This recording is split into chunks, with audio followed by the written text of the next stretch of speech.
Et c'est avec Pape Farah, on démarre par la justice qui demande l'extradition de Madiambal Diagne. Effectivement, Djaïnaba, c'est ce mardi que Madiambal Diagne fait l'objet de mandat d'arrêt international émis par l'État du Sénégal depuis le 26 septembre dernier sous le coup d'une interdiction de sortie du territoire. Madiambal Diagne s'était enfui du Sénégal via la Gambie. Donc on peut dire que Madiambal, la cour d'appel de Versailles en France rend sa décision ce mardi. Selon aussi au Sénégal, suite de la contre-offensive juridique de l'ex-président du Sénégal, Macky Sall, face à la dette publique qui aurait été contractée sous son mandat. Dans son courrier auquel RFI a eu donc accès en exclusivité, l'équipe d'avocats de l'ancien président interroge le Fonds monétaire international sur la façon dont le FMI a validé le calcul de la dette cachée de 7 milliards de dollars et sur la fiabilité de ce chiffre, une dette accumulée entre 2019 et 2024 sous l'administration Macky Sall, comme l'affirme la Cour des comptes. Parlons autre chose actuellement avec l'affaire de meurtre qui implique deux jeunes Sénégalais. L'un, Serigne Babacar Meng, âgé de 22 ans, a été tué par un compatriote sénégalais. L'incident mortel a eu lieu il y a quelques jours à Washington. L'oncle et homonyme de la victime revient sur les circonstances de la mort. Nous suivons le compte rendu de Dissa Prera.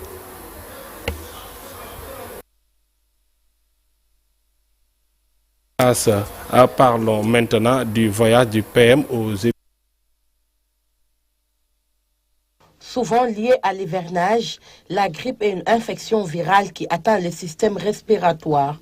Elle est différente du paludisme. La grippe se manifeste par une fièvre qui est brutale, des courbatures diffuses, des maux de tête ainsi que des signes respiratoires, c'est-à-dire un nez bouché et une gorge irritée. Quant au paludisme, il s'agit d'une maladie causée par un parasite, le plasmodium, transmis par la piqûre d'un moustique infecté appelé Anophèle. Plusieurs symptômes sont notés, toutefois, ils peuvent varier. Les symptômes se traduisent par une fièvre qui est intermittente, des courbatures, des sueurs qui sont abondantes, des frissons intenses et troubles digestifs. Une autre différence se situe au niveau des tests. Pour la grippe, il s'agit d'un test PCR ou test antigénique qui se fait à l'aide d'un prélèvement nasal. Quant au paludisme, on effectue une goutte épaisse et un frottis sanguin ou un test de diagnostic rapide sur sang capillaire. En plus des médicaments, le traitement de la grippe nécessite repos. Et pour le traitement, on préconise du repos, de l'hydratation et du paracétamol contre la fièvre. Et uniquement dans les formes sévères ou les patients à risque, des antiviraux. La durée est de 5 à 7 jours, mais la fatigue résiduelle peut persister jusqu'à 2 semaines. Pour se prévenir contre la grippe, on préconise donc de se vacciner tous les ans, d'être dans un environnement suffisamment aéré, de porter des masques en période épidémique, avoir une hygiène des mains qui est irréprochable et éviter les contacts avec les personnes infectées. Il existe un vaccin contre la grippe qui est à renouveler tous les ans car les virus se modifient chaque année. Il est particulièrement recommandé pour les personnes âgées et les personnes fragiles. Merci Thioro Mbardiaye. Parlons donc du Premier ministre Ousmane Sonko et son gouvernement vont retourner à l'Assemblée nationale pour répondre aux questions des députés sur les actualités économiques, politiques et sociales. Ce face-à-face est prévu donc ce vendredi 28 novembre 2025. L'annonce a été faite par le bureau de l'Assemblée nationale ce lundi. Cet exercice s'inscrit dans le cadre du contrôle de l'action gouvernementale. Parlons donc de l'affaire du meurtre qui implique deux jeunes Sénégalais. Le Serigne Babacar Meng, âgé de 22 ans, a été tué par un compatriote. L'incident mortel a eu lieu il y a quelques jours à Washington. L'oncle et homonyme de la victime revient sur les circonstances de la mort du jeune avec Dissa Prera. C'est une banale dispute entre amis qui a fini par la mort de l'un des deux. Serigne Babacar Meng a été tué de 2 balles, une tragédie selon son homonyme et oncle paternel. Ce garçon, c'est mon fils, c'est mon homonyme. Il vivait avec celui qui l'a fait passer de vie à trépas. C'était des compagnons. D'après ce que j'ai compris, ils s'accompagnaient. Ils étaient partis pour faire des achats à l'occasion d'une fête d'anniversaire. Alors, ils ont eu une altercation. Je crois qu'ils étaient dans une voiture quand ils sont sortis. Alors, ils ont commencé peut-être par des empoignades et autres. Et l'autre garçon a sorti son pistolet et lui a tiré 2 coups. Alors, il est tombé sur le champ. Et il a fui quand la police est venue. Donc, on a essayé de l'évacuer à l'hôpital. Mais il a succombé en cours de route. Un drame qui a surpris toutes les 2 familles, d'où sont issus les 2 garçons, des familles sénégalaises qui plus est, sont des voisins de longue date. Nous sommes tous des musulmans et nous croyons au bon Dieu. Et nous croyons aussi à notre destinée. C'est ce qui est arrivé. Voilà, parce que personnellement, je connais le papa et la maman de l'enfant qui l'a tué. Et c'est des gens qui sont très honorables. Des gens vraiment à qui j'ai eu des relations d'amitié, de bon voisinage. Et ce qui s'est toujours passé. Un décès à mettre sous le coup du destin, selon l'homonyme et l'oncle paternel. La dépouille mortelle de Serigne Babacar Mbengue arrivera à Dakar samedi prochain et il sera inhumé au cimetière musulman de Pikine. Merci Dissa Prella. Parlons maintenant du voyage du Premier ministre aux Émirats Arabes Unis et celui du président de la République Bassirou Diomaye Faye en Angola. Une polémique qui fait rage donc sur l'absence des plus hautes autorités de l'exécutif. Une polémique qui ne se justifie pas sur le plan juridique selon l'ancien ministre Babacar Gaye.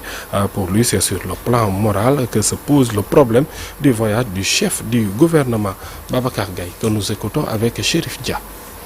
Nulle part dans la loi, il est dit que le Premier ministre et le Président de la République doivent être en même temps sur le territoire national.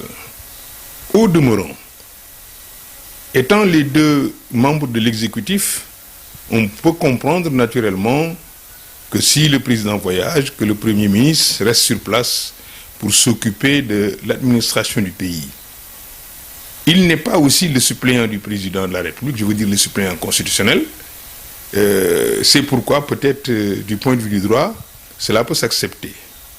Au plan moral et au plan éthique, cela pose un sérieux problème, surtout que le voyage du président de la République avait été annoncé dans son agenda diplomatique en Conseil des ministres.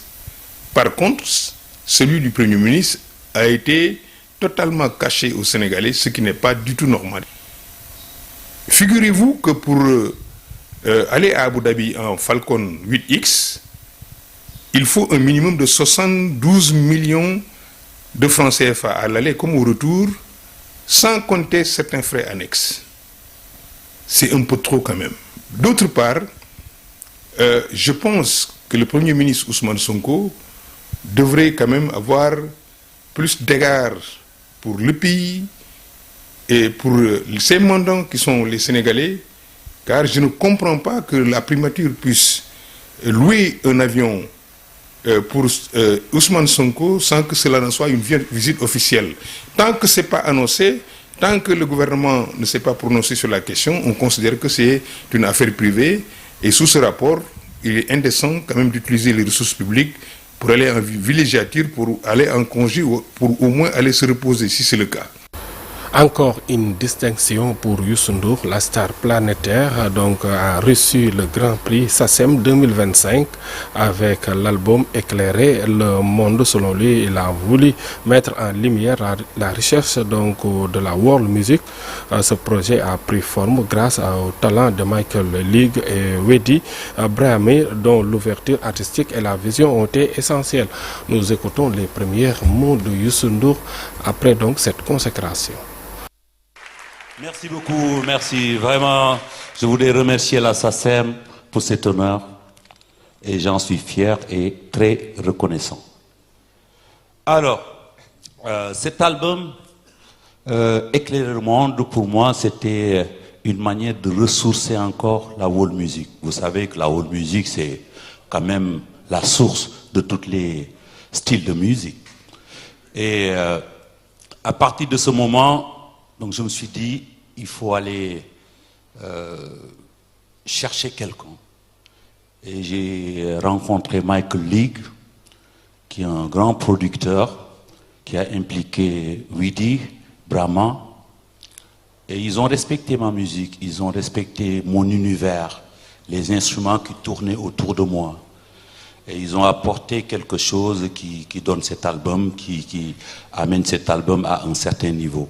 Je voudrais vraiment le remercier pour son talent et sa générosité. Et oui, vous remercier encore une fois Because Edition. Merci. Bon, je ne sais pas qu'est-ce qui se passe, mais il y a une partie de ma famille qui est là ce soir. Mon épouse, mon fils, mes amis. Ils sont tous là. Et voilà, merci. Et je voudrais dédier cette distinction à une sœur très chère qui s'appelle Ngoné Ndour, qui se bat pour le droit des artistes au Sénégal. Merci. Merci beaucoup. Merci Youssou, merci, c'était... Encore une fois, félicitations et big respect à Moussé Youssou Ndour. Effectivement. Notre artiste planétaire qui démontre encore une fois qu'il reste le numéro 1 incontournable.